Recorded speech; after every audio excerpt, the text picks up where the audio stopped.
MPPTच्या online lecture सिरीजमध्ये सर्व विद्यार्थ्यांचं स्वागत. My name is Akshay Londhe and this is your beautiful channel AHL lecture. ठीक आहे, युनिट्स अँड मेजरमेंट या चॅप्टर मधला कॉम्बिनेशन ऑफ एरर हा पॉईंट आपण चालू केला होता. लेक्चर नंबर 15 म्हणजे पाठीमागचं लेक्चर ज्याच्यामध्ये आपण कॉम्बिनेशन ऑफ एरर या पॉईंट मधला पहिला रूल समजून घेतला होता. फर्स्ट रूल होता ऍडिशन आणि सबट्रॅक्शनचा. बरोबर, ऍडिशन आणि सबट्रॅक्शनचा म्हणजे दोन फिजिकल क्वांटिटी ज्यावेळेस ऍड होतात किंवा सबट्रॅक्ट होत असतील तर त्यांच्यामधला जो एरर असतो तो एरर ऍड होतो. बरोबर, हे आपण पाठीमागच्या लेक्चरमध्ये शिकलो होतो. आजच्या लेक्चरमध्ये आपल्याला सेकंड रूल समजून घ्यायचा. कॉम्बिनेशन ऑफ एरर मधला सेकंड रूल म्हणजेच काय, तर ज्यावेळेस दोन फिजिकल क्वांटिटीचा प्रोडक्ट म्हणजेच मल्टिप्लिकेशन किंवा डिव्हिजन असेल त्यावेळेस त्यांच्यामधला जो एरर असेल त्या एररचं नेमकं काय होतं ते आपल्याला ह्या लेक्चरमध्ये समजून घ्यायचं आणि काही महत्त्वाचे न्यूमेरिकल सुद्धा मी आज सॉल्व्ह करून देणार आहे. ठीक आहे, पण हा पॉईंट चालू करण्यापूर्वी पाठीमागचा पॉईंट थोडासा रिवाइज करतो आणि मग आपण त्या पॉईंटकडे वळूयात. बघा, पाठीमागच्या लेक्चरमध्ये म्हणजे फर्स्ट रूल मध्ये आपण काय शिकलो होतो. समजा दोन फिजिकल क्वांटिटी आहेत A आणि B. त्या दोन फिजिकल क्वांटिटी समजा आपण ऍड केल्या तर आपल्याला एक नवीन फिजिकल क्वांटिटी मिळते, तिला आपण Z असं म्हणतो.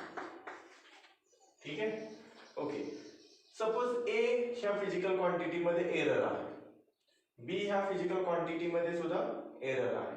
मग जर ह्या दोन फिजिकल क्वांटिटी मध्ये एरर असेल तर ऑब्विसली Z ह्या फिजिकल क्वांटिटी मध्ये एरर येणारच आहे. बरोबर, मग Z ह्या फिजिकल क्वांटिटी मध्ये जो एरर येणार आहे तो एरर किती असतो, तर तो एरर ह्या दोन फिजिकल क्वांटिटी मध्ये असलेल्या एररची ऍडिशन असते. काय असते? ऍडिशन असते. म्हणजे आपण बघितलं होतं की Z मध्ये मिळणारा एरर ज्याला आपण प्लस मायनस डेल्टा Z असं म्हणतो तो किती असतो, तर A मध्ये असलेला एरर म्हणजेच डेल्टा A आणि B मध्ये असलेला एरर म्हणजेच डेल्टा B यांच्या ऍडिशन इतका असतो. हे आपण पाठीमागच्या लेक्चर मध्ये शिकलो. त्याचप्रमाणे समजा दोन फिजिकल क्वांटिटी यांची आपण जर सबट्रॅक्शन केली तर आपल्याला एक नवीन फिजिकल क्वांटिटी मिळते. बरोबर, म्हणजे सपोज A आणि B ह्या दोन फिजिकल क्वांटिटी आहेत, त्यांची आपण सबट्रॅक्शन केली तर आपल्याला Z ही एक नवीन फिजिकल क्वांटिटी मिळते असं आपण म्हणूया. मग A मध्ये जर एरर असेल, B मध्ये जर एरर असेल तर ऑब्विसली Z ह्या फिजिकल क्वांटिटी मध्ये सुद्धा एरर येणारच आहे.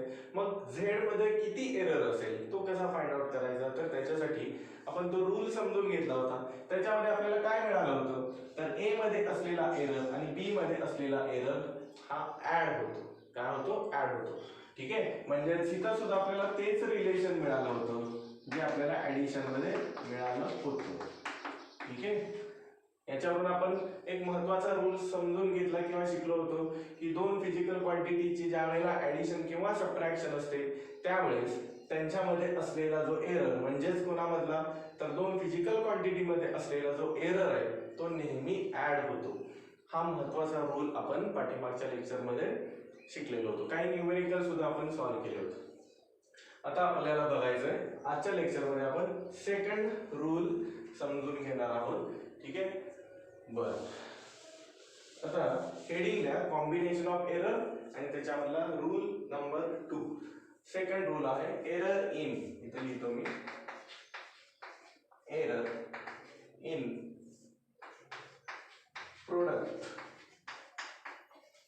And division. बघा आता मी काय सांगतोय, प्रोडक्ट अँड डिव्हिजन असं म्हणलंय. प्रोडक्ट म्हणजे मल्टिप्लिकेशन आणि डिव्हिजन म्हणजे ज्याला आपण मराठीमध्ये भागाकार असं म्हणतो. बरोबर, ओके. समजा दोन फिजिकल क्वांटिटी आहेत A आणि B. ह्या दोन फिजिकल क्वांटिटीचं मल्टिप्लिकेशन आहे. काय आहे? मल्टिप्लिकेशन. मग जर ह्या दोघांचं मल्टिप्लिकेशन जर आपण केलं तर त्यांच्यापासून एक नवीन फिजिकल क्वांटिटी सपोज आपल्याला मिळते जिला आपण काय म्हणूयात? Z म्हणूयात. काय म्हणूयात? Z. मग मी लिहितानाच इथं लिहितो if there are two quantities A and B. Okay, दोन फिजिकल क्वांटिटी आपण घेतल्या, कोणत्याही असू शकतील. ठीक आहे, तर A आणि B असं त्या दोन फिजिकल क्वांटिटी आहेत असं आपण मानलं. आता ह्या दोघांचं मल्टिप्लिकेशन आपण करतोय असं आपण ऍझ्युम करूयात. मग इथं लिहूयात if these two quantity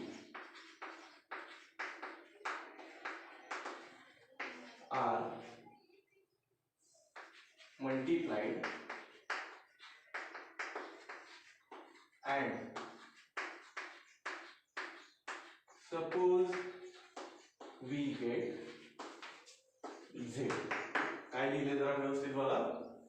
if these two quantities are multiplied, म्हणजे ह्या दोन क्वांटिटी समजा आपण मल्टिप्लाय केल्या तर काय लिहिलंय, सपोज वी गेट झेड, म्हणजे आपल्याला झेड ही एक फिजिकल क्वांटिटी मिळते असं आपण इथं ऍझ्युम केलंय. म्हणजे आपण लिहू शकतो का असं, ए आणि बी यांचं आपण मल्टिप्लिकेशन केलं आणि मल्टिप्लिकेशन केल्यानंतर आपल्याला काय मिळालं, तर आपल्याला झेड ही एक फिजिकल क्वांटिटी मिळाली. ठीक आहे. बरं, आता ए समजा आपण मेजर केलेला आहे आणि बी सुद्धा आपण मेजर केलेला आहे. ए आणि बी फिजिकल क्वांटिटी आहेत, आपण मेजर करू शकतो. जर मेजर केलेला असेल तर त्यांच्यामध्ये एरर येणारच आहे. आपण शिकलोय की फिजिकल क्वांटिटी मेजर करताना एरर हा येतोच. ठीक आहे. मग ए मेजर केलेला असेल तर त्याच्यामध्ये समजा एरर आलाय, बी मेजर केलेला आहे त्याच्यामध्ये पण एरर आलेला आहे. मग ह्या दोघांमध्ये एरर आलेला असेल तर ह्या झेड मध्ये सुद्धा काय येणार आहे, एरर येणारच. ठीक आहे. मग इथं आपण असं लिहूया, if A plus minus delta A. आता याचा अर्थ काय सांगा बरं. याचा अर्थ काय, तर ए ज्यावेळेस आपण मेजर करू त्यावेळेस त्याच्यामध्ये डेल्टा ए इतका एरर आलेला आहे. ए ही एक फिजिकल क्वांटिटी आहे. ही फिजिकल क्वांटिटी ज्यावेळेस आपण मेजर केली त्यावेळेस त्याच्यामध्ये प्लस मायनस डेल्टा ए इतका एरर आलेला आहे. म्हणजे ह्याला आपण A plus minus delta A याला आपण मेजर्ड व्हॅल्यू असं म्हणतो. काय म्हणतो, measured value of physical quantity A. ठीक आहे. मग इथे लिहूया, if A plus minus delta A is measured value of A. त्याचप्रमाणे मला सांगा, बी ही फिजिकल क्वांटिटी जर आपण मेजर केली तर त्याच्यामध्ये पण एरर येणार आहे. मग बी ह्या फिजिकल क्वांटिटीची मेजर्ड व्हॅल्यू, मेजर्ड म्हणजे मोजलेली व्हॅल्यू. ठीक आहे. बी ह्या फिजिकल क्वांटिटीची मेजर्ड व्हॅल्यू कशी लिहिणार, सेम अशीच लिहिणार. म्हणजेच काय, इथं लिहूया बी प्लस मायनस डेल्टा बी बरोबर. बी ही एक फिजिकल क्वांटिटी आणि प्लस मायनस डेल्टा बी हा त्याच्यामध्ये आलेला एरर. डेल्टाचा अर्थच एरर असतो, मी सांगितलेला आहे बरोबर. मग B plus minus delta B is measured value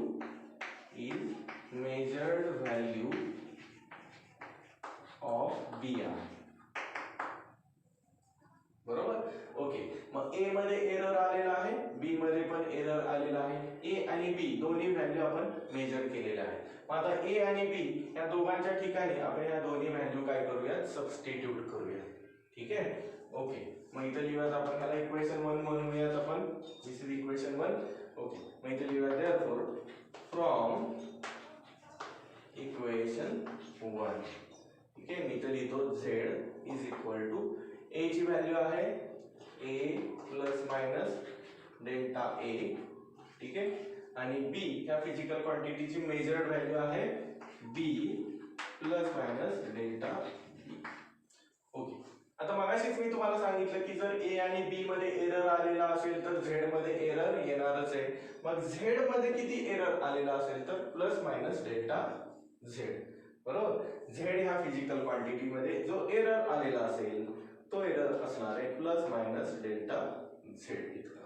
ठीक आहे. आता जर ही इक्वेशन आपण सॉल्व्ह केलं, सोडवत गेलो तर आपल्याला काहीतरी कन्क्लुजन मिळेल, काहीतरी रिझल्ट मिळेल. मग आपण हे इक्वेशन काय करूयात, व्यवस्थित इकडे सॉल्व्ह करूयात, सोडवूयात. म्हणजे ह्याच्यावरून आपल्याला मल्टिप्लिकेशन मध्ये एररचं काय होतं बरोबर. हे मल्टिप्लिकेशनच आहे बघा. हा एक ब्रॅकेट आहे, हा दुसरा ब्रॅकेट आहे, यांचं मल्टिप्लिकेशनच आहे. मग मल्टिप्लिकेशन केल्यानंतर इथं जो एरर दिसतोय ह्यांचं काय होतं ते आपल्याला इथं समजेल. ठीक आहे. मग तो रिझल्ट मी इथं लिहितो बघा, Z plus minus delta Z is equal to A plus minus delta A into B plus minus delta B, बरोबर. ओके, आता दोन ब्रॅकेटचं मल्टिप्लिकेशन कसं करायचं हे आपण 10th स्टँडर्ड पर्यंत शिकलो आहे, ते आपल्याला माहिती आहे. ते आपण इथं मल्टिप्लिकेशन करूयात. पहिल्यांदा काय करतो आपण, ए आणि बी या दोघांचं मल्टिप्लिकेशन करूयात. ए इंटू बी, ए बी ए. ठीक आहे, पुढं ए इंटू डेल्टा बी म्हणजेच काय येणार आहे सांगा, प्लस मायनस साइन येईल तर आहे असंच राहील आणि मल्टिप्लिकेशन काय येईल, ए इंटू डेल्टा बी, याचं आणि ह्याचं मल्टिप्लिकेशन. करेक्ट. ओके, पुढं प्लस मायनस डेल्टा ए आणि बी ह्या दोघांचं मल्टिप्लिकेशन किती येईल सांगा, plus minus B into delta A असं येईल, plus minus B into delta ए.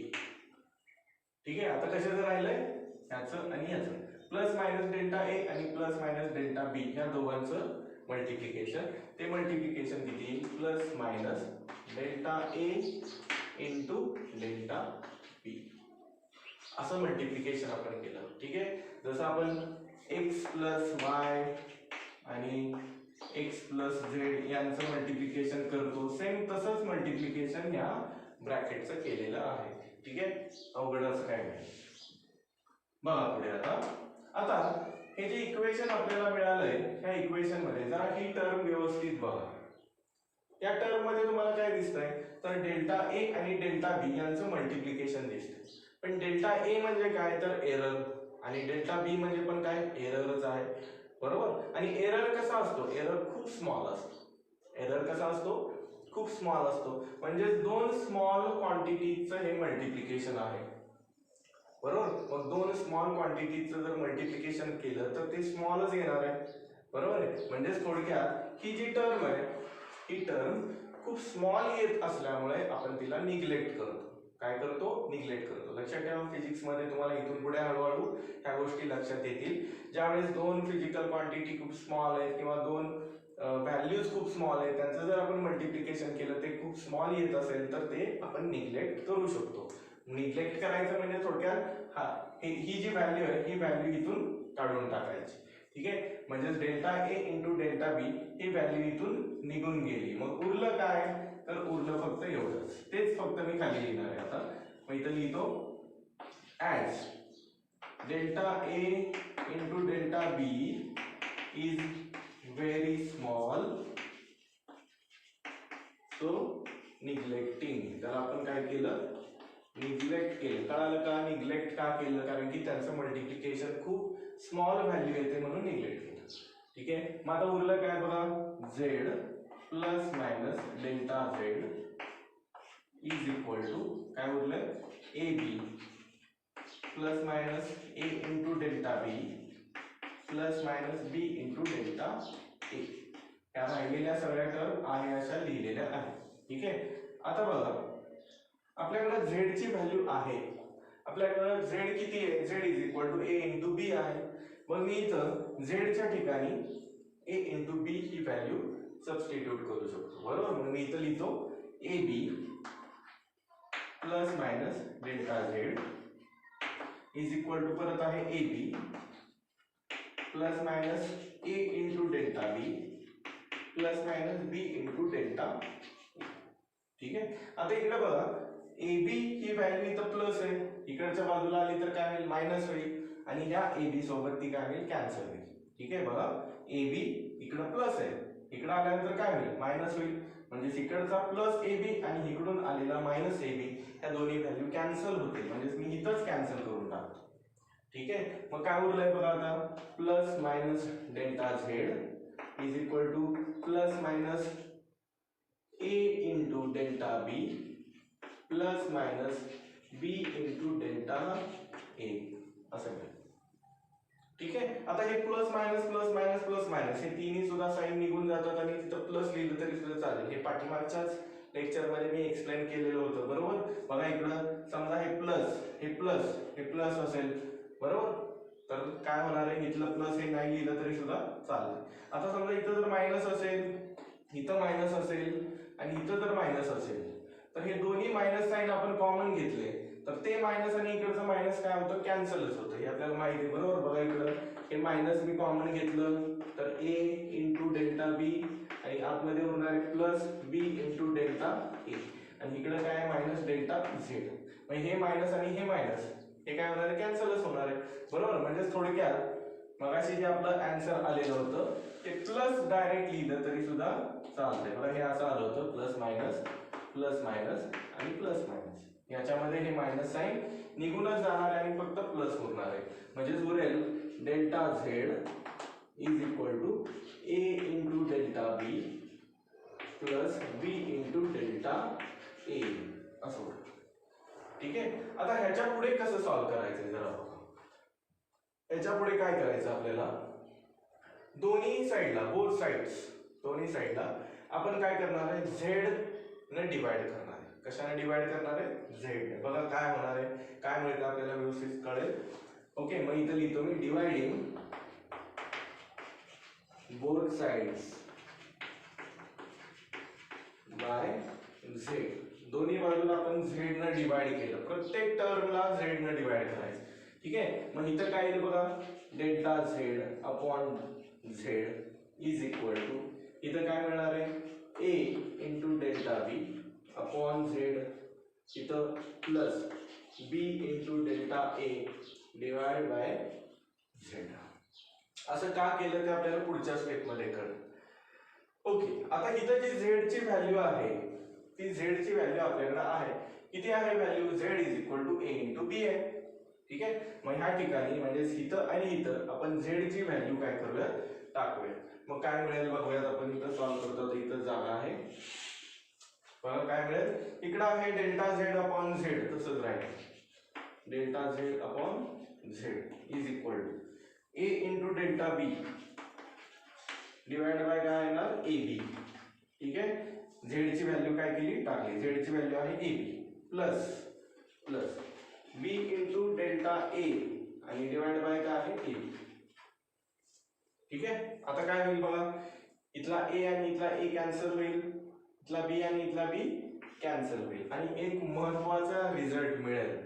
खूप महत्वाचा रिझल्ट मिळणार आहे. बघा काय रिझल्ट आहे delta Z upon Z is equal to delta B upon B plus delta A upon A. This is the final result. हा आपल्याला रिझल्ट मिळणार आहे प्रोडक्ट आणि डिव्हिजन मधला. काय आहे रिझल्ट व्यवस्थित समजून सांगणार आहे. बघा खूप महत्वाचा रिझल्ट आहे. रिझल्ट आपल्याला ह्याच्यामध्ये काय मिळतं बघा डेल्टा झेड अपॉन झेड ह्याला काय म्हणतो आपण हे शिकलोय लेक्चर नंबर 13 मध्ये समजून सांगितलंय. याला आपण रिलेटिव्ह एरर म्हणतो. डेल्टा बी अपॉन बी ह्याला पण रिलेटिव्ह एरर म्हणतो आणि डेल्टा ए अपॉन ए ह्याला सुद्धा आपण रिलेटिव्ह एरर म्हणतो. बघा व्यवस्थित समजून घ्या. इथं मी सांगतोय समजा ए ही एक फिजिकल क्वांटिटी असेल तर त्याच्यामधला रिलेटिव्ह एरर हा आपण कसा लिहितो तर डेल्टा ए अपॉन ए असा लिहितो. समजा पी एक फिजिकल क्वांटिटी आहे त्याच्यामधला रिलेटिव्ह एरर आपण कसा लिहितो डेल्टा पी अपॉन पी असा लिहितो. समजा x ही एक फिजिकल क्वांटिटी आहे तिच्यामधला रिलेटिव्ह एरर आपण कसा लिहिणार डेल्टा x अपॉन x.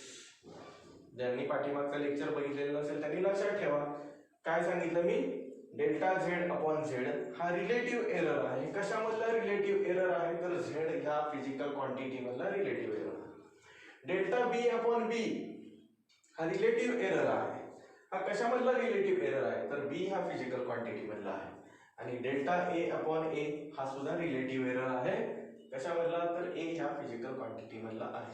मग आता जे आपल्याला जो रिझल्ट मिळाला आहे तो रिझल्ट कसा एक्सप्लेन करता येईल ज्यावेळेस आपण दोन फिजिकल क्वांटिटीचं मल्टिप्लिकेशन करतो. ज्यावेळेस आपण दोन फिजिकल क्वांटिटीचं मल्टिप्लिकेशन करतो आणि त्या दोन फिजिकल क्वांटिटी मध्ये समजा एरर असेल तर आपल्याला रिझल्ट काय मिळाला आहे बघा काय मिळतंय आपल्याला. ठीक आहे. फायनल क्वांटिटी मध्ये जो एरर असतो बघा काय सांगतोय फायनल क्वांटिटी मध्ये जो एरर असतो तो एरर म्हणजेच जेवढ्या फिजिकल क्वांटिटी मल्टिप्लाय झालेल्या आहेत त्या प्रत्येक क्वांटिटी मध्ये असलेला रिलेटिव्ह एरर यांची ऍडिशन असतो. असा रिझल्ट मिळाला. काय मिळालाय बघा व्यवस्थित सांगतो. ज्यावेळेस दोन फिजिकल क्वांटिटी मल्टिप्लाय होतात त्यावेळेस त्यांच्यामधला जो रिलेटिव्ह एरर असतो बघा, हा काय रिलेटिव्ह एरर, तो रिलेटिव्ह एरर ऍड होतो. हा सोपा आणि साधा सरळ रूल आपल्याला इथं समजायला पाहिजे. बघा काय सांगतोय, ज्यावेळेस दोन फिजिकल क्वांटिटी मल्टिप्लाय होतात त्यावेळेस त्यांच्यामधला जो रिलेटिव्ह एरर आहे तो रिलेटिव्ह एरर ऍड होतो. आता नुसता एरर नाही म्हणायचं मल्टिप्लिकेशन मध्ये, काय म्हणायचं, रिलेटिव्ह एरर ऍड होतो. एरर ऍड होतो हे तर आपल्याला माहितीच आहे, पण आता नुसता एरर नाही म्हणायचं, त्याला काय म्हणायचं, रिलेटिव्ह एरर ऍड होतो. ठीक आहे. मग काय लक्षात ठेवा, when two or more physical quantities are multiply, दोन किंवा दोन पेक्षा जास्त फिजिकल क्वांटिटी मल्टिप्लाय होत असतील तरी सुद्धा चालेल, त्यांच्यामध्ये असलेला जो रिलेटिव्ह एरर असेल तो रिलेटिव्ह एरर हा ऍड होत जातो. काही लक्षात काय होतंय ते. ओके, मग आता इथे एक सेंटेन्स लिहायचंय, ते सेंटेन्स मी इथंच लिहितो. जो रिझल्ट आपल्याला मिळालाय तो रिझल्ट मी इथंच लिहितोय. बघा काय लिहितो. ओके, तुम्ही शेवटी लिहायचा हा रिझल्ट, इथं लिहितो मी. इफ, किंवा असं लिहितो, if two or more physical quantities are multiplied,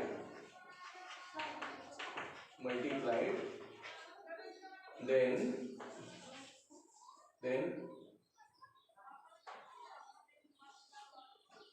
relative error in each quantity is added. बघा काय लिहिलं इथं आपण, if two or more physical quantities are multiplied then relative error in each quantity is added. दोन किंवा दोन पेक्षा जास्त फिजिकल क्वांटिटी ज्यावेळेस मल्टिप्लाय होतात त्यावेळेस त्यांच्यामधला रिलेटिव्ह एरर काय होतो, ऍड होतो. हे लक्षात ठेवायचं. मग हे झालं मल्टिप्लिकेशन. मग डिव्हिजनच्या बाबतीत काय, तर लक्षात ठेवा,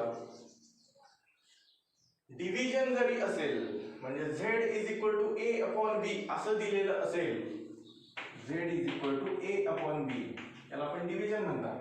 इथं दोन फिजिकल क्वांटिटीचे डिव्हिजन दिसते, बरोबर. ठीक आहे. मग दोन किंवा दोन पेक्षा जास्त फिजिकल क्वांटिटीची जरी डिव्हिजन केलेली असेल तर त्यावेळेस सुद्धा त्यांच्यामध्ये असलेला जो रिलेटिव्ह एरर आहे तो रिलेटिव्ह एरर ऍड होतो. जसं आपण ऍडिशन आणि सबट्रॅक्शन मध्ये बघितलं, सेम तसंच इथं लक्षात ठेवायचंय. दोन किंवा दोन फिजिकल क्वांटिटीचं ज्यावेळेस मल्टिप्लिकेशन होतं किंवा डिव्हिजन होतं त्यावेळेस त्यांच्यामधला रिलेटिव्ह एरर हा ऍड होतो. ठीक आहे. मग इथं तुम्ही असं लिहू शकता, if two or more physical quantities are multiplied or divided then relative error in each quantity is always added. मग इथंच तुम्ही दुरुस्त करा, काय लिहिणार, मल्टिप्लाइड और डिवाइडेड असं लिहिलं तरी सुद्धा चालेल, किंवा मी तिथं दुरुस्त करून देतो, multiplied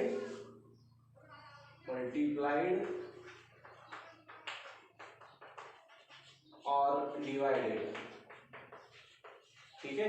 then relative error in each quantity is always added. Right. लक्षात बघा, खूप महत्त्वाचा पॉईंट आहे हा. याच्यावरती सीईटी, नीट आणि जेई वरती क्वेश्चन पडतात आणि त्याच्यासाठी एक स्पेशल लेक्चर सुद्धा मी घेणार आहे, त्याच्यामध्ये नीट लेवलचे सगळे क्वेश्चन्स आपण सॉल्व्ह करणार आहे. ठीक आहे. मग काय लक्षात ठेवा की ज्यावेळेस प्रोडक्ट आणि डिव्हिजन असेल, दोन किंवा दोन पेक्षा जास्त फिजिकल क्वांटिटीचं प्रोडक्ट किंवा डिव्हिजन असेल त्यावेळेला त्या प्रत्येक फिजिकल क्वांटिटीमध्ये असलेला जो रिलेटिव्ह एरर आहे तो रिलेटिव्ह एरर ऍड होत जातो. एवढंच तुम्हाला इथं व्यवस्थित लक्षात ठेवायचं आहे. कसं सॉल्व्ह केलं बघा, एकदम शॉर्टकटमध्ये सांगतो.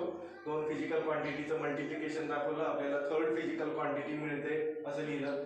ए मेजर केल्यानंतर एवढा येतो, बी मेजर केल्यानंतर एवढा येतो, ज्याच्यामध्ये डेल्टा ए आणि डेल्टा बी हा काय आहे तर याला आपण काय म्हणतो, एरर असं म्हणतो. बरोबर. ह्या दोन्ही व्हॅल्यू इथं टाकल्या आणि हे इक्वेशन सॉल्व्ह केलं. इथं मल्टिप्लिकेशन केलं, फक्त हे निग्लेक्ट केलं. हे निग्लेक्ट का केलं, कारण की this is very small quantity, therefore it is neglected. बरोबर. त्याच्यानंतर थोडंसं पुढे अजून सॉल्व्ह करत गेलो, इथं व्हॅल्यू कॅन्सल झाली. त्याच्यानंतर दोन्ही बाजूला काय केलं, झेडनं डिवाइड केलं.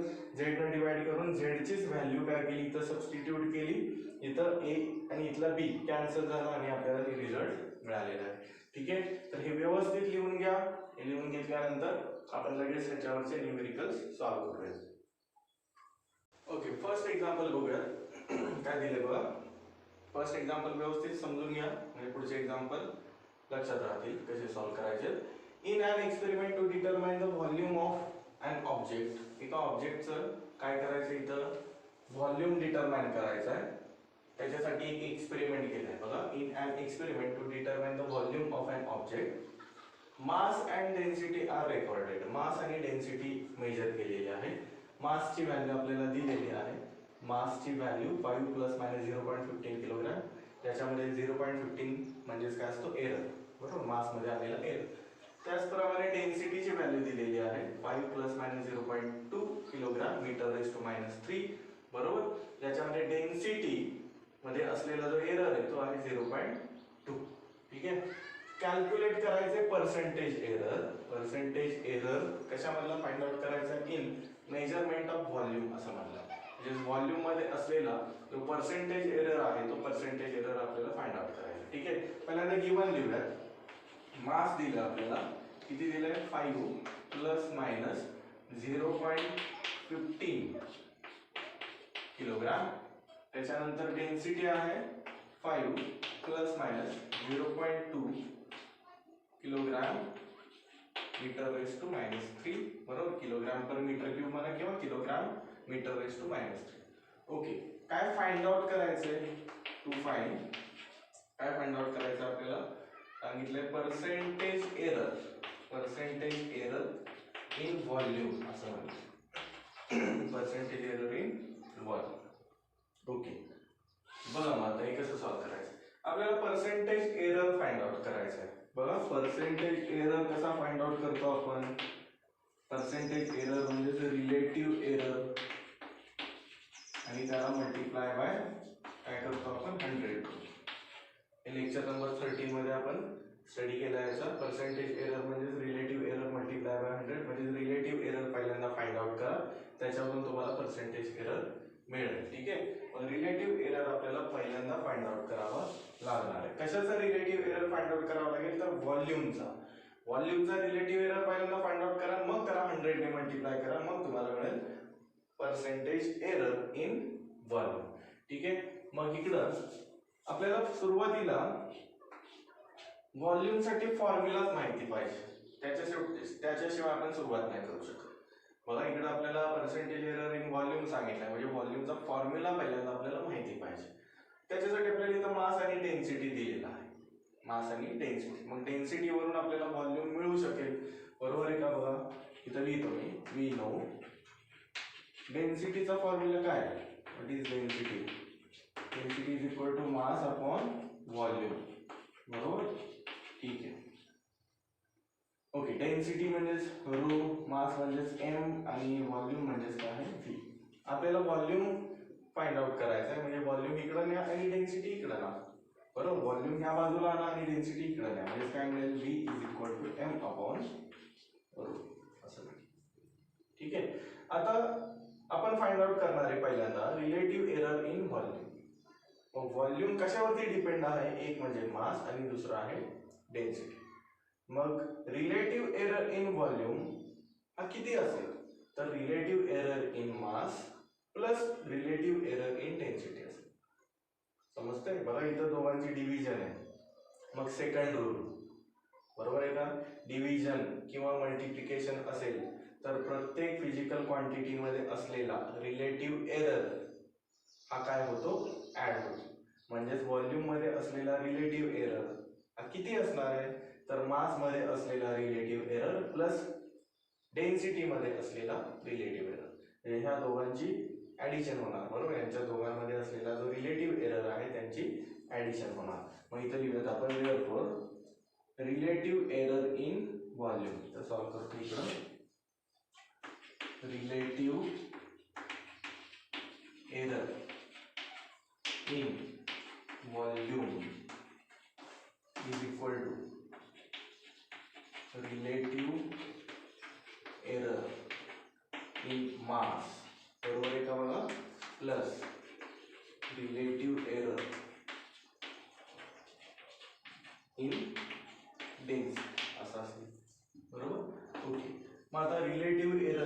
मास, मास मध्ये असलेला रिलेटिव्ह एरर कसा लिहिणार आपल्याला माहित आहे, delta M upon M plus relative error in density, बरोबर, रिलेटिव्ह एरर इन डेन्सिटी म्हणजे कसं लिहिणार आपण, डेल्टा रो अपॉन रो.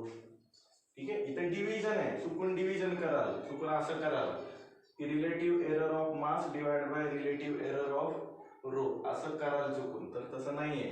आपण शिकलोय काय, जर डिव्हिजन असेल तर लक्षात ठेवायचं, किंवा मल्टिप्लिकेशन असेल त्याच्यामध्ये काय करायचं, रिलेटिव्ह एरर हा ऍड करायचा, हे लक्षात ठेवायचं. ठीक आहे, मग आता पुढे बघा, डेल्टा एम म्हणजेच काय तर एरर, डेल्टा एम म्हणजेच मास मध्ये असलेला एरर म्हणजे 0.50. डेल्टा एम ची व्हॅल्यू किती आहे, 0.50. ठीक आहे, डिवाइड बाय मास, मास किती घेणार, मास आहे 5, मास किती आहे 5 plus delta rho, delta rho म्हणजेच काय तर डेन्सिटी मध्ये असलेला एरर म्हणजे 0.2. ठीक आहे, आणि डिवाइड बाय रो, रो किती दिलाय बघा, रो आहे 5, म्हणजे इथे लिहितो मी 5. मग किती येते बघा कॅल्क्युलेशन, 0.015 प्लस हे किती येते 0.05 20 म्हणजे हे किती येते 0.07. हे काय मिळालं आपल्याला, हे मिळालं रिलेटिव्ह एरर इन व्हॉल्यूम. मग रिलेटिव्ह एरर सांगितलंय का आपल्याला, नाही, आपल्याला सांगितलंय पर्सेंटेज एरर इन व्हॉल्यूम. मग आलेल्या आन्सरला 100 ने मल्टिप्लाय करा, तुम्हाला फायनल आन्सर मिळेल. मग इथे लिहा therefore percentage error in volume is equal to 0.07 into 100 म्हणजे किती येणार आहे तर 7%. आलं का लक्षात, व्यवस्थित एक्झाम्पल समजून घ्या, काय केलंय कसं सॉल्व्ह केलंय, त्याच्यावरून तुम्हाला पुढचे एक्झाम्पल्स व्यवस्थित सॉल्व्ह करता येतील. हे व्यवस्थित लिहून घ्या, मग पुढचं एक्झाम्पल देतो. ओके, सेकंड एक्झाम्पल बघूयात. बघा काय दिलंय, the distance travelled by an object in time, आपल्याला टाइम दिलेला आहे सेकंड मध्ये, इज 5.2 प्लस मायनस 0.1 मीटर, म्हणजे हे डिस्टन्स दिलं आपल्याला. व्हॉट इज द स्पीड म्हणलंय and it's maximum relative error असं म्हणलेलं आहे, बरोबर. फाइंड आउट करायचं आपल्याला स्पीड आणि त्याच्यासाठी येणारा रिलेटिव्ह एरर, म्हणजे स्पीड मध्ये आलेला रिलेटिव्ह एरर आपल्याला इथं फाइंड आउट करायचा आहे. ठीक आहे, ओके, पहिल्यांदा गिवन लिहा. गिवन काय येणार आहे बघा, गिवन हे काय टाइम आहे, बरोबर. टाइम साठी आपण लिहूया t is equal to 100 plus minus 1. ठीक आहे, त्याच्यानंतर हे काय दिलेलं आहे डिस्टन्स, म्हणजे d is equal to 5.2 plus minus 0.1 metre. काय फाइंड आउट करायचंय बघा, टू फाइंड, पहिलं आपल्याला फाइंड आउट करायला सांगितलंय स्पीड. ओके, स्पीड, आणि सेकंड सांगितलंय काय फाइंड आउट करायला, मॅक्सिमम रिलेटिव्ह एरर, म्हणजे रिलेटिव्ह एरर इन स्पीड सांगितलं, रिलेटिव्ह एरर इन स्पीड. ठीक आहे, पहिला आन्सर फाइंड आउट करणं खूप सोपं आहे. Speed is equal to distance upon time, direct value टाकल्यानंतर आपल्याला मिळून जाईल. बघा speed, speed is equal to काय आहे डिस्टन्स डिवाइड बाय काय आहे टाइम. ठीक आहे, डिस्टन्स, बघा डिस्टन्सची ही व्हॅल्यू आहे, ही मेजर्ड व्हॅल्यू. पण यातलं डिस्टन्स म्हणजे तुम्ही नक्की कोणती व्हॅल्यू इथं सबस्टिट्यूट करणार, लक्षात यायला पाहिजे. डिस्टन्स म्हणजे फक्त 5.2 हा त्याच्यामधला एरर आहे, पूर्ण व्हॅल्यू इथं नाही ठेवायची. लक्षात ठेवा, डिस्टन्स म्हणलं की तुम्हाला 5.2 एवढीच व्हॅल्यू टाकायची. टाइम म्हणलं की तुम्हाला फक्त 100 एवढीच व्हॅल्यू टाकायची. हा त्याच्यामधला पुढचा जो दिलेला आहे तो एरर आहे, ती व्हॅल्यू इथं टाकायची नसते. ठीक आहे, मग डिस्टन्स किती दिले बघा 5.2 आहे, डिवाइड बाय टाइम किती दिलेला आहे 100. हे सॉल्व करा, सॉल्व केल्यानंतर आन्सर मिळेल. इथला पॉईंट काढून टाकला, पॉईंट काढून टाकल्यानंतर खाली एक शून्य वाढवावा लागतो, म्हणजे आन्सर किती येणार आहे बघा 52 divide by 1000 0.052 metre per second. हे काय मिळालं आपल्याला, स्पीड मिळालं. हे मिळालं आपल्याला स्पीड, पहिला आन्सर आपल्याला मिळाला. Speed is equal to distance upon time, सोपा फॉर्म्युला, डायरेक्ट आपल्याला आन्सर मिळाला. आता आपल्याला फाइंड आउट करायचं आहे त्या स्पीड मध्ये किती रिलेटिव्ह एरर आहे. ठीक आहे, आता परत एकदा तोच फॉर्म्युला लिहितो बघा, speed is equal to distance upon time. Distance upon काय आहे टाइम. जरा नोटेशन वापरा, स्पीड साठी समजा आपण v म्हणलं, डिस्टन्स साठी d म्हणलं, टाइम साठी समजा t म्हणलं. ठीक आहे, रिलेटिव्ह एरर इन स्पीड काढायचं. रिलेटिव्ह एरर इन स्पीड काढायचं असेल तर काय करावं लागेल बघा, इथं डिस्टन्स आणि टाइम यांची डिव्हिजन आहे. काय आहे डिव्हिजन. मग आपल्याला रूल आपण शिकलोय, error in the product and division याच्यामध्ये आपण काय शिकलोय, जरी डिव्हिजन असेल तर काय करतो आपण, त्या क्वांटिटी मध्ये असलेला रिलेटिव्ह एरर आणि ह्या क्वांटिटी मध्ये असलेला रिलेटिव्ह एरर आपण काय करतो, ऍड करतो. चुकून डिवाइड कराल, ठीक आहे, इथं व्यवस्थित काळजी घ्यायची. ठीक आहे, मग आता आपण असं लिहूया, रिलेटिव्ह एरर इन कशामधलं सांगितलं आपल्याला, सॉरी स्पीड मधला म्हणजेच बी मधला. ओके, इज इक्वल टू काय येणार आहे, relative error in distance. Relative error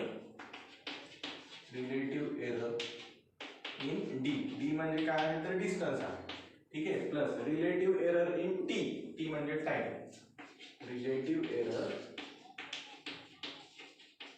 in time T. ठीक आहे, कळालं काय करायचंय. डिव्हिजन आहे, पण डिव्हिजन मध्ये सुद्धा रिलेटिव्ह एरर कसा काढतो आपण, वरची क्वांटिटी खालची क्वांटिटी, वरच्या मधला रिलेटिव्ह एरर खालच्या मधला रिलेटिव्ह एरर ऍड करा. ठीक आहे, मग रिलेटिव्ह एरर इन डी कसं लिहिणार, तर डेल्टा डी अपॉन डी, बरोबर, plus relative error in time कसा काढणार, डेल्टा टी अपॉन टी, बरोबर. हा मिळणार आहे तुम्हाला रिलेटिव्ह एरर इन स्पीड. मग डेल्टा डी म्हणजेच काय, तर एरर डिस्टन्स मध्ये असलेला एरर किती आहे, 0.1 आहे. मग इथं 0.1 घ्या डिवाइड बाय, इथं प्लस मायनस साइन टाकू नका. ठीक आहे, ओके. डी डिवाइड बाय काय आहे, डी. डी म्हणजेच काय, डिस्टन्स किती आहे तर 5.2 आहे, 5.2. ठीक आहे, प्लस वरती काय परत प्लसच्या पुढे काय लिहिलं बघा, डेल्टा टी. डेल्टा टी म्हणजेच काय आहे बघा, एरर आहे, टाइम मध्ये असलेला एरर. टाइम मध्ये एरर किती आहे तर 1 आहे बघा, डेल्टा टी 1 दिलेला आहे, डिवाइड बाय परत काय आहे time, divide by time. Time किती दिला, 100 दिला, म्हणजे डिवाइड बाय 100 करा. लक्षात ठेवा, delta D divide by D आहे. डेल्टा डी म्हणजे एरर, डेल्टा टी म्हणजे एरर, आणि डी आणि टी म्हणजे डिस्टन्स आणि टाइम. या चारही व्हॅल्यू तुम्हाला इथं दिलेल्या असतात, त्यामुळं व्हॅल्यू व्यवस्थित बघून पुटअप करायचं. ठीक आहे, आता हे काय होतंय बरोबर, इथं एक घर सोडून पॉईंट आहे, एक घर सोडून पॉईंट आहे, म्हणजे पॉईंटला पॉईंट कॅन्सल. 1/52 प्लस 1/100. आता इथे डिनॉमिनेटर सेम करावा लागेल, क्रॉस मध्ये मल्टिप्लिकेशन करा, 100 इंटू 52, 52 इंटू 1 52, आणि डिवाइड बाय काय 52 इंटू 100, 5200. हे किती येतंय बघा बरं, हे किती येतंय 152 आणि डिवाइड बाय किती आहे 5200. आता हे कॅल्क्युलेशन आपल्याला इथं करायचंय, इथंच करतो. 152 डिवाइड बाय 152 डिवाइड बाय किती आहे 5200. 2 ने डिवाइड केलं, 14, परत उरला 12, 2 ने 4, 12 0 परत 6, उरला 16, परत 6 0. हे कॅल्क्युलेशन तुम्ही पण करू शकताय. 9 18 आणि 12 उरला 10 0. म्हणजेच आता इथं डिव्हिजन होणार नाहीये. 19 डिवाइड बाय 650, 19 डिवाइड बाय 650. आता ह्याचं कॅल्क्युलेशन जे आहे ते तुम्हाला लॉग टेबलला करावं लागेल. ठीक आहे, लॉग टेबल मी नंतर सांगितलंय, नंतर शिकवणार आहे. ठीक आहे, लॉग टेबलवरून ह्याचा आन्सर तुम्ही फाइंड आउट करू शकता. इथं मी डायरेक्ट आन्सर सांगतोय 0.029 असेल. किती येते 0.029 मीटर पर सेकंड. एरर आहे, ठीक आहे, स्पीड मध्ये आलेला एरर आहे, त्यामुळे त्याला युनिट असणार आहे 0.029 मीटर पर सेकंड. हा झाला रिलेटिव्ह एरर. हेच तुमचं फायनल आन्सर आहे बघा. रिलेटिव्ह एरर इन स्पीड किती येते 0.029. जर इथं पर्सेंटेज एरर सांगितलं असतं तर काय केलं असतं, ह्याच्या पुढे एक स्टेप वाढली असती, यालाच मल्टिप्लाय बाय काय केलं असतं, पण 100 केलं असतं आणि आपल्याला पर्सेंटेज एरर सुद्धा मिळाला असतं. ठीक आहे, तर सेकंड एक्झाम्पल व्यवस्थित सॉल्व्ह करा तुमच्या नोटबुक मध्ये. तोपर्यंत पुढचा एक्झाम्पल आहे. नेक्स्ट एक्झाम्पल बघा, find the percentage error in kinetic energy of body. असं म्हणलंय हॅव्हिंग मास, त्या बॉडीचं मास दिलेलं आहे, मुव्हिंग विथ वेलॉसिटी, त्या बॉडीची वेलॉसिटी आपल्याला दिली. ठीक आहे, बॉडीचं मास आणि बॉडीची वेलॉसिटी आपल्याला दिलेली आहे. सांगितलं आपल्याला percentage error in kinetic energy find out. पहिल्यांदा गिवन लिहूया. मास किती दिले बघा, मास आहे 60 प्लस मायनस 0.3 ग्रॅम. पुढे काय दिलंय वेलॉसिटी किती आहे 25 प्लस मायनस 0.1 सेंटीमीटर पर सेकंड. काय फाइंड आउट करायचंय ते पण लिहा. काय फाइंड आउट करायचंय percentage error in kinetic energy. पण पर्सेंटेज एरर फाइंड आउट करण्यापूर्वी आपण रिलेटिव्ह एरर फाइंड आउट करतो. ठीक आहे. तर कायनेटिक एनर्जीचा फॉर्म्युला पहिल्यांदा लागेल आपल्याला. पर्सेंटेज एरर किंवा रिलेटिव्ह एरर फाइंड आउट करत असताना त्या फिजिकल क्वांटिटीचा फॉर्म्युला माहिती असावा लागतो. मग कायनेटिक एनर्जीचा फॉर्म्युला आपल्याला माहिती आहे 1/2 m × v². आता हा फॉर्म्युला थोडा त्या फॉर्म्युलामध्ये काहीतरी नवीन आपल्याला शिकायला भेटणार आहे. बघा काय ह्याच्यामध्ये एक कॉन्स्टंट आलाय आणि इथे एक इंडेक्स पण दिसतोय. आता जे दोन न्यूमेरिकल आपण सॉल्व्ह केले ज्याच्यामध्ये कॉन्स्टंट नव्हता आणि इंडेक्स सुद्धा नव्हता. आता ह्याच्यामध्ये काय करायचंय बघा. कॉन्स्टंट जो असतो त्या कॉन्स्टंटचा कुठलाही एरर वगैरे काही नसतो. त्यामुळे कॉन्स्टंट काही कन्सिडर करायचा नाही. ठीक आहे. मग उरलं कोण मास आणि v². बरोबर. म्हणजे थोडक्यात कायनेटिक एनर्जी जी आहे ती कायनेटिक एनर्जी मध्ये मास एकदा आहे आणि वेलॉसिटी स्क्वेअर आहे म्हणजेच v × काय v म्हणजे दोनदा दिसते. बरोबर. मग जर कायनेटिक एनर्जी मधला आपल्याला रिलेटिव्ह एरर काढायचा असेल तर काय करावं लागेल. तर मास मध्ये असलेला रिलेटिव्ह एरर प्लस वेलॉसिटी मध्ये असलेला रिलेटिव्ह एरर प्लस वेलॉसिटी मध्ये असलेला रिलेटिव्ह एरर. म्हणजे इथं वेगळं आपल्याला काय बघायला मिळतंय वेलॉसिटी दोनदा आलेली आहे म्हणजेच रिलेटिव्ह एरर आपल्याला दोन वेळेस ऍड करायचं. वेलॉसिटी समजा तीनदा आली असती समजा इथं क्यूब असता तर वेलॉसिटीचा रिलेटिव्ह एरर आपल्याला 3 वेळेस ऍड करावा लागला असता. वेलॉसिटी समजा 4 वेळेस आली असती तर वेलॉसिटीचा रिलेटिव्ह एरर आपल्याला 4 वेळेस ऍड करावा लागला असता. हे इथं वेगळं आहे. मग ज्यावेळेस लक्षात ठेवा इथं ज्यावेळेस इंडेक्स किंवा पॉवर दिसेल आपल्याला तितक्या वेळेस रिलेटिव्ह एरर त्या फिजिकल क्वांटिटीचा आपल्याला ऍड करावा लागेल. ठीक आहे. पण जर समजा इथं खूप मोठी व्हॅल्यू असेल समजा इथं 10 असेल तर 10 वेळेस आपण रिलेटिव्ह एरर असं ऍड करत जाणार आहे का किंवा असं लिहिणार आहे का. हे खूप कसं होतंय लेंदी होतंय. बरोबर. किंवा हे कसं होतंय एवढं असं लिहित बसणं पॉसिबल नाही. मग त्याच्यासाठी एक गोष्ट लक्षात ठेवा. काय लक्षात ठेवायचंय बघा. काय करायचं इथं तुम्हाला ह्या फॉर्म्युलामध्ये इथं समजून सांगतो मी. आता हा फॉर्म्युला इथं आपण लिहिलाय. इथं लिहितो मी रिलेटिव्ह एरर. बघा काय लिहितो. पहिला फॉर्म्युला लिहू आपण कायनेटिक एनर्जीचा. Kinetic energy is equal to काय 1/2 m × v². असं आहे. बरोबर. मग relative error in kinetic energy is equal to काय येईल 1/2 सोडून द्यायचा ह्याचा काही विषय येत नाही. कॉन्स्टंट असेल तर त्याच्याकडे काही लक्ष द्यायचं नाही. बरोबर. पहिली टर्म आहे मास म्हणजे इथं लिहूया आपण रिलेटिव्ह एरर इन मास. बरोबर. प्लस वेलॉसिटीच्या टर्म किती आहेत 2. वेलॉसिटीच्या टर्म किती आहेत 2 कारण की स्क्वेअर आहे. बरोबर. मग इथं काय करायचं आपल्याला तर जेवढी काही पॉवर असेल त्या पॉवरने मल्टिप्लाय करायचंय. काय करायचंय मल्टिप्लाय. आणि आतमध्ये येणार आहे तुमचं रिलेटिव्ह एरर इन वेलॉसिटी. एवढा चेंज करायचा. 2 वेळेस ऍडिशन करायच्या ऐवजी मी काय केलं जो इंडेक्स आहे त्या इंडेक्सला फक्त काय केलं रिलेटिव्ह एररला मल्टिप्लाय. समजा इथं पॉवर 3 असती तर 3 × रिलेटिव्ह एरर इन वेलॉसिटी आहे. बरोबर. पॉवर समजा इथं 10 असती तर 10 × रिलेटिव्ह एरर इन वेलॉसिटी असा असतं. एवढं फक्त तुम्हाला इथं व्यवस्थित समजून घ्यायचं आहे. ठीक आहे. ओके. मग relative error in kinetic energy आता काढूयात. बघा काय लिहिलं रिलेटिव्ह एरर इन मास म्हणजेच काय Δm/m plus 2 × relative error in velocity म्हणजे Δv/v आहे. ओके. पुढे Δm म्हणजेच काय मास मध्ये असलेला एरर. मास मध्ये किती एरर आहे 0.3.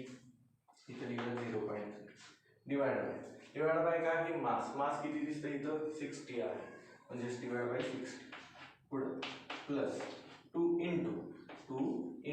Δv म्हणजेच काय error in velocity. Error in velocity किती दिसते आपल्याला 0.1 आहे. 0.1 आणि डिवाइड बाय व्हेलॉसिटी किती आहे 25 डिवाइड बाय 20. ओके, आता ही कॅल्क्युलेशन करूया. इथं 3 न डिवाइड करता येईल आपल्याला. 3 न डिवाइड करा 0.1 येईल इथं आणि इथे किती आहे 3 गुणे 6 0 20 प्लस इथं 2 इंटू 0.1 करा हे 0.2 डिवाइड बाय 25 असं आहे. ठीक आहे, आता याचा एलसीएम काढायचा म्हणजे डिनॉमिनेटर सेम करूया. क्रॉस मध्ये मल्टिप्लिकेशन करा आणि परत डिनॉमिनेटरचं मल्टिप्लिकेशन. 25 इंटू 0.1 हे येईल 2.5. ठीक आहे, 20 इंटू 0.2 हे किती येईल 4 येईल 4.0 आणि ह्याला डिवाइड बाय 20 आणि 25 यांचं मल्टिप्लिकेशन 25 गुणे 50 आणि 1 0 हे किती येते बघा 2.5 प्लस 4 6 पॉइंट किती येते 5 डिवाइड बाय काय आलं 500. ठीक आहे, आता ही कॅल्क्युलेशन मी इथं करतो. 6.5 डिवाइड बाय किती आहे 500. ठीक आहे, आता इथला पॉइंट घालवायचा असेल तर काय करावं लागेल. इथला एक पॉइंट जर घालवला तर खाली एक शून्य आपण वाढवतो. तुम्हाला जसं कॅल्क्युलेशन येते तसं करा. ही सोपी मेथड आहे. बघा काय केलं मी, नंबर नंतर पॉइंट दिसतो, एका नंबर नंतर पॉइंट आहे. पॉइंट घालवायचा असेल तर 1 0 घालवायचा. ओके, आता 5 ने डिवाइड करा.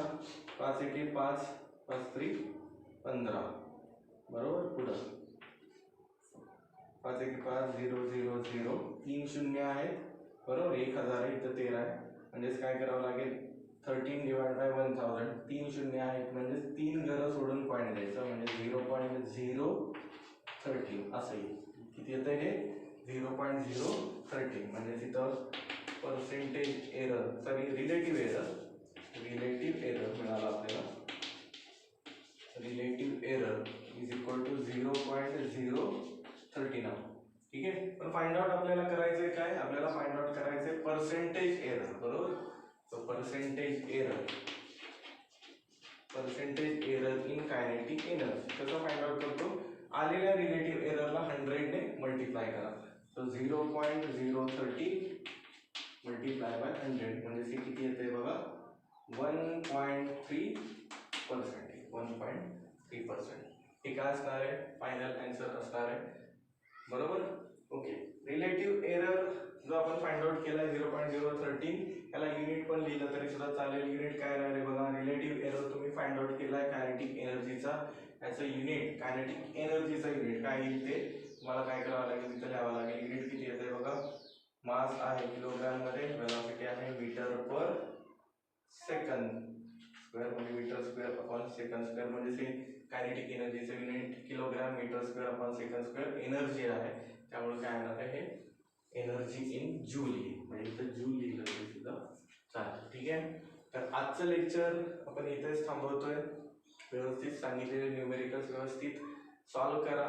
सॉल्व करून माझ्या व्हॉट्सअपवरती मला पाठवायचे. ठीक आहे, आजचं लेक्चर इथं थांबूया. तोपर्यंत स्टडी करत राहा. All the best.